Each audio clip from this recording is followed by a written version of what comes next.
You're listening to The Streaming Wars, the podcast that discusses all of the latest happenings regarding your favorite streaming services. Find out which service is winning the war this time around. Hello everyone and welcome to the latest episode of The Streaming Wars. I'm Dustin and Tony is with me and we are here to discuss all the streaming service news from February 4th through the 17th.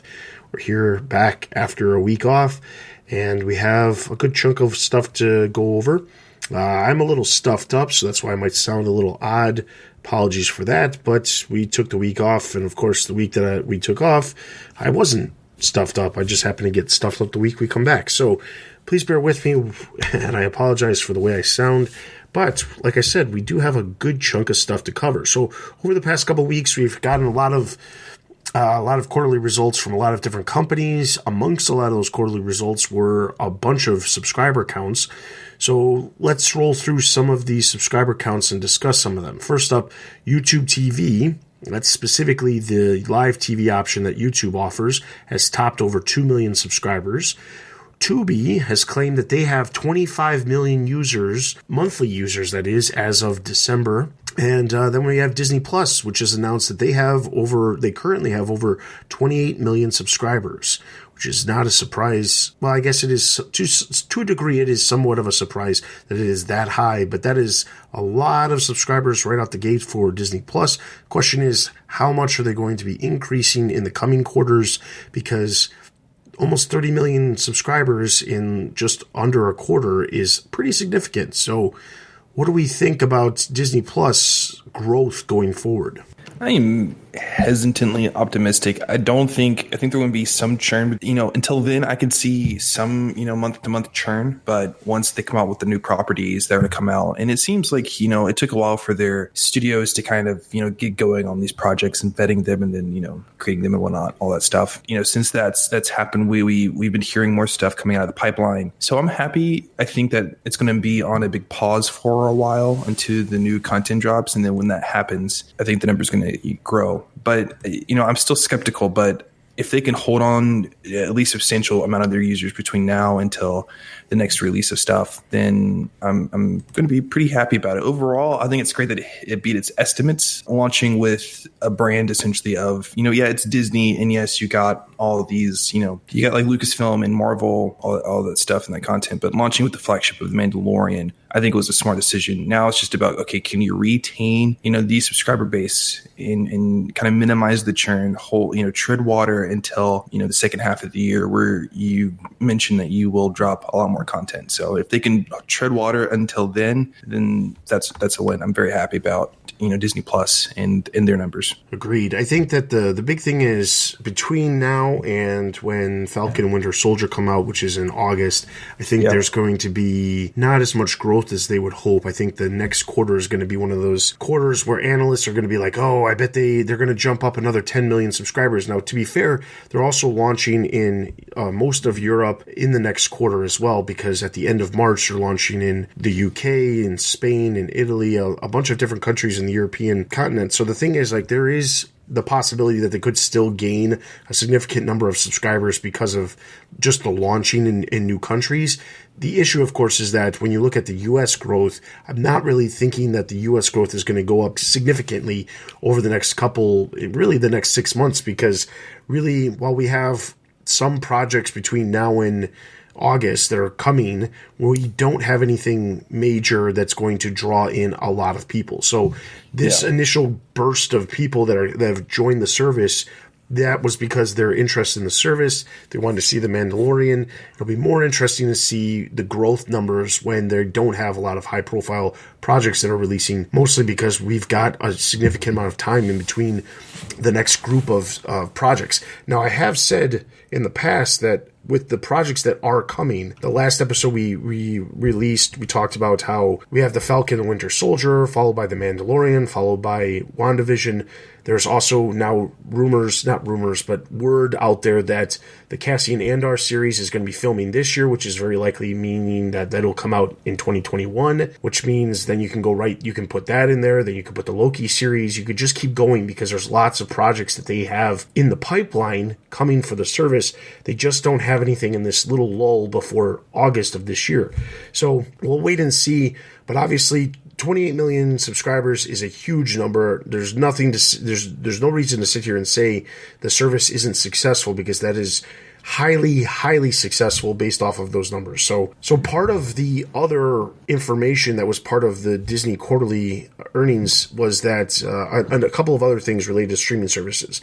The first one was that Hulu, which is Disney owned or Disney majority owned for the time being, is currently targeting a 2021 for an international rollout, which means that service they're planning on having, roll out in a variety of different countries in 2021, which means it could compete like on the lines of Netflix and Amazon Prime and things like that. It'll have the ability to compete internationally, but then also that bundle that Disney offers, they can bundle the Hulu with Disney Plus once Hulu starts rolling out in some of these international countries. So it's a big deal. One of the surprises out of the quarterly earnings was that Disney Plus is going to actually be launching in India at the end of March as well. And this is just in time for cricket season, as the article points out. But the other important aspect of this India rollout is, aside the fact that India has a humongous population, the other part of it is that India also has Hotstar, which is a company that was formerly owned by Fox, which Disney now owns because of the Fox merger, which is very similar to, I guess the best way to compare it to, and I can't sit here and say I'm super familiar, but it seems very comparable to what we have as like Hulu, where you can watch shows the next day, with ads or without ads. That's my understanding of what Hotstar is. But the thing is, they're planning on bundling Disney Plus with Hotstar, which is similar to obviously what they did here in the States with bundling it with Hulu. And it's just another smart proposition by Disney to do, but also allows a company that already exists and is already successful in India to be paired with Disney Plus, giving Disney Plus a boost as well if people are interested. So that's happening, and that was not completely unexpected, as if it was not. Nobody did not expect it to launch in India. I just don't think anybody was expecting it to launch in India this quickly, as early as March. But I think because the infrastructure is already currently there with Hotstar, it can happen a lot quicker because of that. Yeah, that's a little bit surprising to me, but I think it's great. India, and I think that they would have had to bundle it, definitely with Hotstar. Disney does have an issue. Like, yes, they are a global brand, but they do have, issues sometimes with their content being relatable into, different cultures. And I could see getting into India is going to be a little bit hard with, kind of the basis of who they are. Thankfully, they have the Avengers and Star Wars, but I could have seen them have a very difficult launch without bundling with Hotstar. So I think that's a good pairing. All right, so then jumping into some other news. First up, Netflix has extended a deal with Liberty Global. This is a broadband provider within Europe. This allows Netflix to be on about 11 million different subscriber accounts.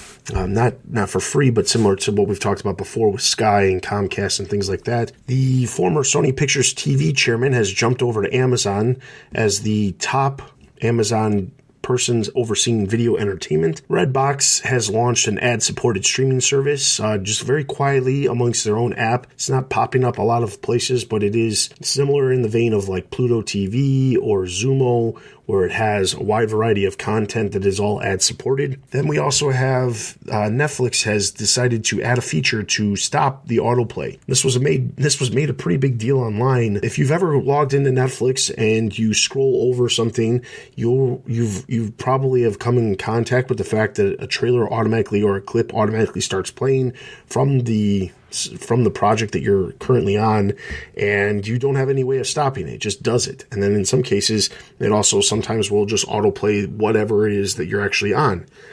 And now they have finally put in something to stop that from happening, which was a big deal when Disney Plus launched, about the fact that a lot of people were making a really big deal about that. I personally find it a little bit annoying that that feature wasn't already implemented in Netflix, but I understand the whole idea is Netflix wants you to happen to glance over something, see something, and then maybe because you see that 30 seconds of a trailer, you keep watching until the end of the trailer, and that prompts you to actually want to see the project itself. So I'm not going to fault Netflix for seeing it, but I can understand why it can be frustrating for so many people.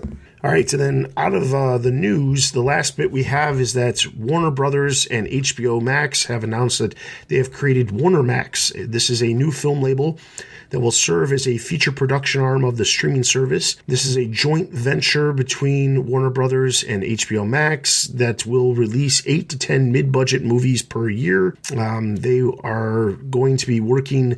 This does not mean Warner Brothers and New Line will not continue to create mid-budget movies, but this just allows them to have a separate arm to create content specifically for the service, but does allow them to release them in a theatrical format, similar to the way Netflix does and Amazon Studios does when they release films that they would like to get, nominated for potential awards. This will allow them to have this, but keep things separate from Warner Brothers and New Line, which are currently the main production arms for films within Warner Media. This is interesting. I read, I follow Twitter. Where we all know where that'll lead you, but there's somebody, he's a podcaster on it, and he does other things, but he's very big into streaming, and I was just following his feed, and he posted an article about how Warner Brothers is setting up this kind of like sibling rivalry between HBO Max, the Warner Brothers TV and film divisions. Anyway, it was an interesting article, and I really don't know. It's kind of like a little bit of an opinion piece and puff piece, but it did raise an interesting question of the fact of like, I'm not sure what AT&T, Warner Brother, HBO's true plan is here, because it seems like instead of trying to consolidate everything, try to have everything under a clear vision, under a clear banner and a name, they're setting up kind of the sub rivalries within, the organization proper. And so now you're going to have WarnerMax going to, try to compete against, Warner Brothers Film to produce these. And I don't see, usually in the streaming space, you see kind of everything is moving into one direction, right? And yes, now they might be doing other things, but it seems like these units are kind of coalescing into one object, and they're kind of moving forward together as one team. When I see AT&T structure in HBO and Warner Brothers, it seems so disjointed. It seems that different teams are going to compete against each other. It seems like instead of kind of focusing all of their energies on, okay, we're doing streaming,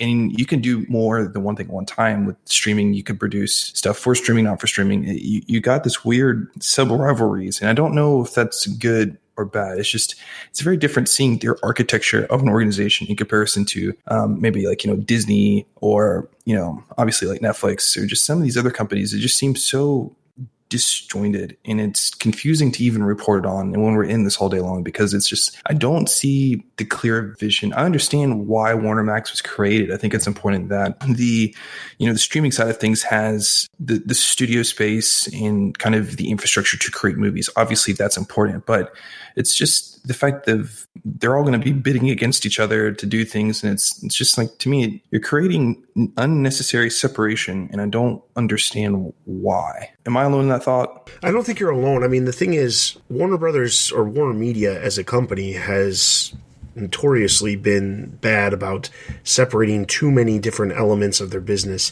We've talked about this before, about how, there's certain arms of Warner Brothers that is all about licensing. There's certain arms that are all about creating content for themselves. But the thing is, like, the fact that Warner Media, which I guess you have to go back to the 90s, Warner Media bought Turner Entertainment, which consisted of the Turner networks, TBS, TNT, CNN, and a lot of, all that stuff, Cartoon Network, a lot of the cable channels that Warner Media is best known for at this point in time. And at that time, they kept everything separate. Even when AT&T bought Warner Media, which at the time it wasn't called Warner Media, it was just called Warner Brothers, everything was still very segregated. And it wasn't until AT&T bought them until we started to see some of those walls start to come down. You had different companies like, I guess the best way to put this is, you have a company like Cartoon Network, which is technically a Turner network, but it falls within Warner Brothers, and it'll air a show that is DC related, which is also a Warner Brothers company. It won't perform well on the service or on the network, Cartoon Network, but instead of like figuring out a different way of doing it, they'll just cancel it altogether because it's not doing well on that one single service, rather than finding a different place for it within the multitude of things that they have. The company as a whole has been extremely segregated, and I think that the AT&T, the buyout from AT&T kind of got rid of some of those. I mean, HBO by itself has been extremely segregated from everything else, and with HBO Max, we're starting to see a lot of things come together. But I think the thing with the films is each branch of the film, you know, if you compare, let's just say Warner Brothers to New Line, which is the two theatrical film production companies within Warner Media, New Line typically will create mid-budget films. They'll do comedies or they'll do horrors, but a lot of their films are not very expensive to make. Warner Brothers can also create some of those, but most of the time the big tentpole movies are made over at Warner Brothers.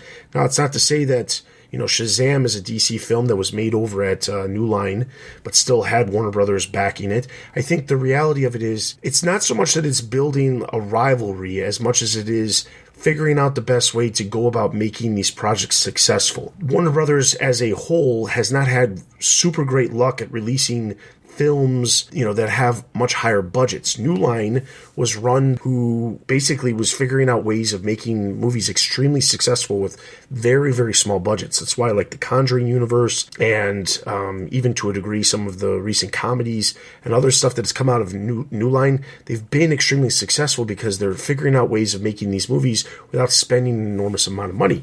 You compare that to the Warner Brothers films with DC, which they haven't been doing great with overall. You look at the Harry Potter movies recently or the Fantastic Beasts movies.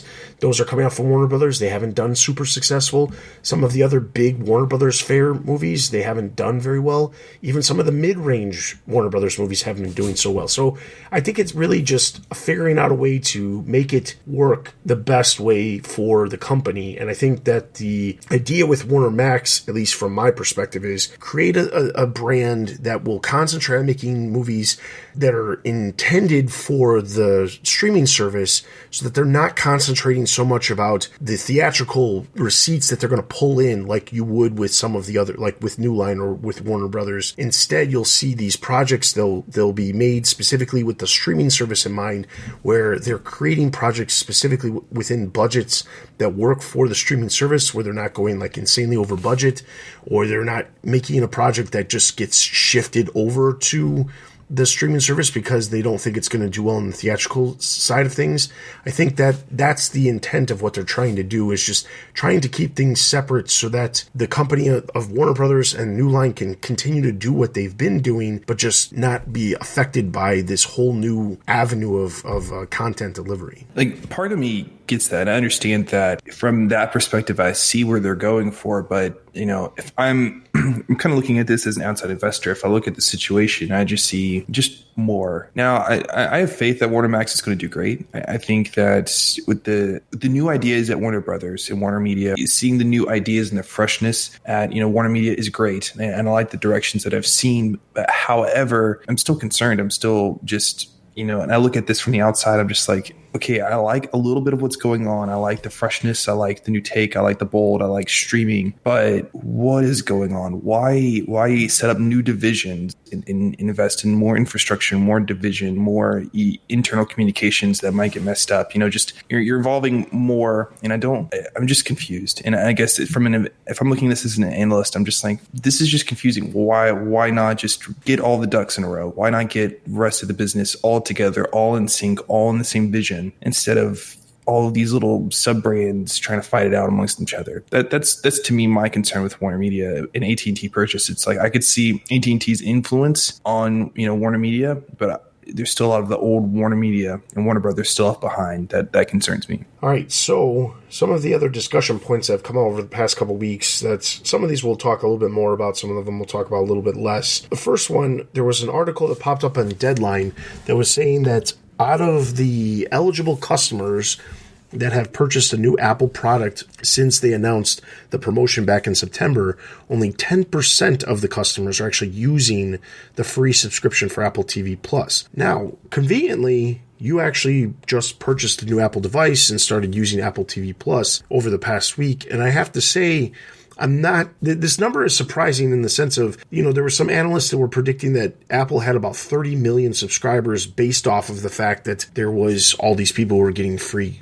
subscriptions for the first year. And I have to say, I to be completely honest, I'm not super familiar with how many Apple devices sell per year. If that 30 million subscriber rate is actually correct, which it's just a guess based off of some analysts, if that's correct, that means there would have been 300 million Apple devices that potentially sold based off of that number. And I don't know if that's even remotely true.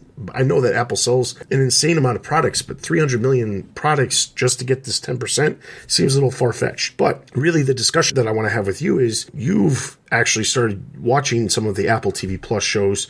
I just wanted to get your quick take on some of them and whether or not it is worth checking out. I know you have the free version, but if somebody didn't have the free version, would you be checking it out? That's a great question. Yeah, so my wife and I decided to get new. So we got new iPhone 11s. And, I was just sitting there, like, you know what, I really want to watch something new.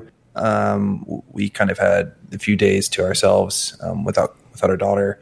And I was like, well, what's the new show I'm going to watch? And I'm trying to think in my head. And then somehow I went down the road of like, okay, yeah, I have a new iPhone. I have Apple TV. I can get the new subscription. I can go check out, some of the stuff that I've seen. So I was watching, I think, Lego Masters on Fox, and I saw a commercial for Mythic Quest, which Raven's Banquet, which I just laughed pretty hard because I'm a nerd and I loved everything I've seen in that show and in the previews. And so I checked it out and I loved it on Apple TV Plus. I just absolutely loved it and the over the topness of everything. And then I was like, okay, well, I checked out Mythic Quest. Now I'm going to go check out The Morning Show. So I checked out The Morning Show, and I think that show is also awesome as well. We are episode 7 out of 10. The next one's probably going to be For All Mankind. The point is I think the marketing for Mythic Quest sold me on the show. I was like, okay, that's a funny show. Since I have Apple TV Plus, I'm going to check it out because I think that show is hilarious. So I checked it out and I loved it. I think the marketing for The Morning Show, they pushed it very hard. And I think that the marketing for The Morning Show has a lot of like political, people trying to one up each other. It reminds me a lot of, it's got like a little bit of like House of Cards, like everyone's trying to, vibe for the top and trying to take over. And I think that they should have hinted at that more. I think for the two shows that I've seen,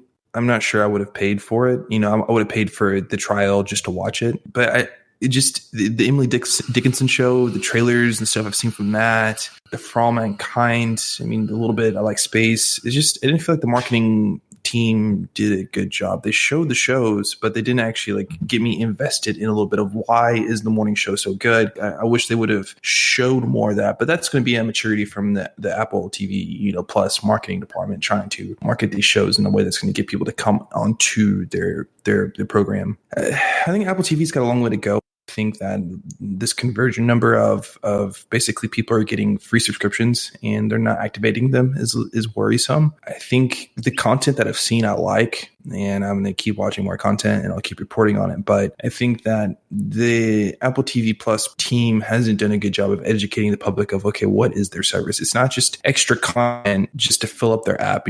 It's actually, I like the stuff and I'm excited that The Banker is going to come out soon. And so that's kind of my thoughts on Apple TV. Like overall, I think that, don't get me wrong, I think the marketing, like I've said, I haven't actually seen any of the shows on Apple TV Plus.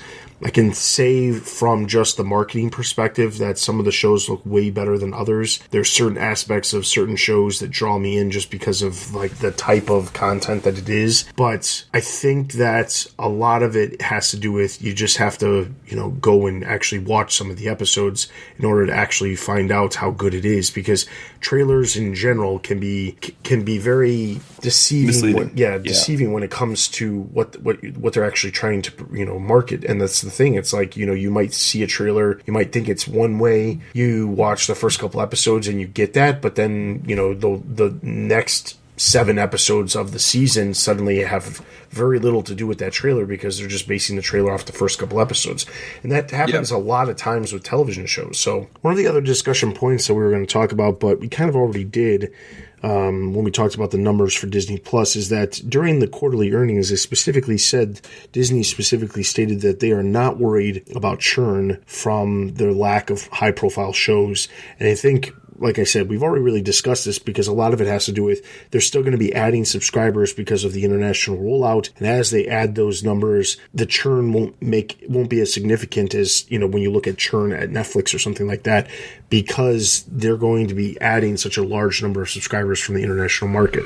So it's not really worth discussing. This other part I do want to discuss, which is it was announced that Warner Media has shifted their focus from producing shows for traditional cable over to shows for online services. Now, specifically, this article is over at The Hollywood Reporter, and they said that nearly 2/3 of new commissions, which are new shows that are being ordered, are specifically for online services, not cable channels anymore.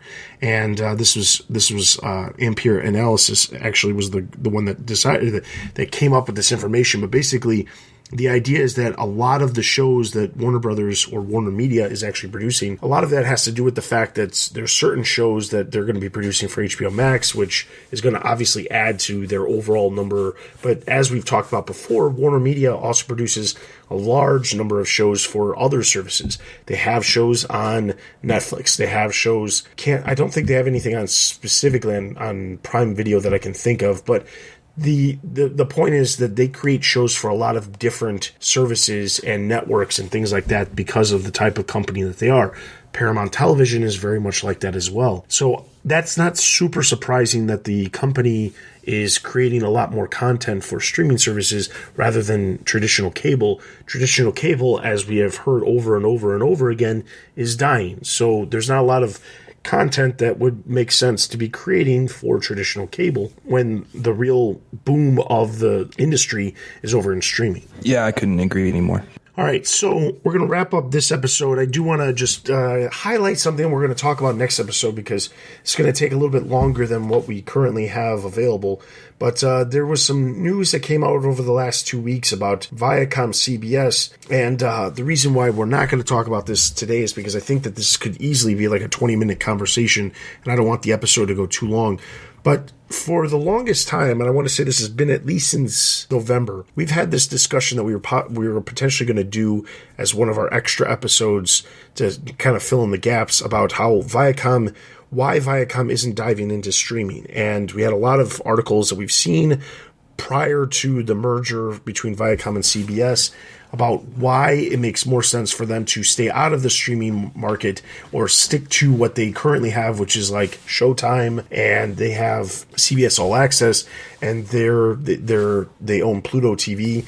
But the reasons why they've been staying away from streaming. Well, then surprisingly, in the last 2 weeks, there was a news report that came out saying that Viacom CBS is actually looking to combine all of their current streaming offerings into a new service. This would include Showtime, CBS All Access, Pluto TV, and some other services that they have out there available as well, focusing on specific niche areas like Nicktoons and things like that. This is a much larger discussion specifically because why would they choose to do this now compared to, maybe 4 months ago when all the word out there was that they weren't going to do it? So we're going to dive into what the service could potentially be and why all of a sudden it's maybe they've changed their tune on what exactly they want to do going forward.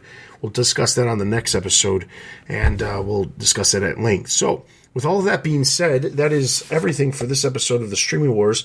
I encourage you guys to follow us on Twitter and join our Discord to check out all the articles that we discuss here on the podcast and some articles that we don't. Follow us on Instagram for all latest notifications related to new episodes of the podcast releasing.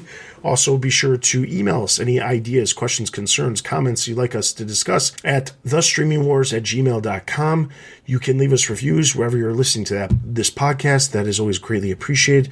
And with all of that being said, for Tony and myself, this has been the Streaming Wars, and we'll see you guys next time. Thanks for listening to the Streaming Wars. Check us out on Twitter and Instagram. Also consider supporting us on Patreon. Links can be found at thestreamingwars.io.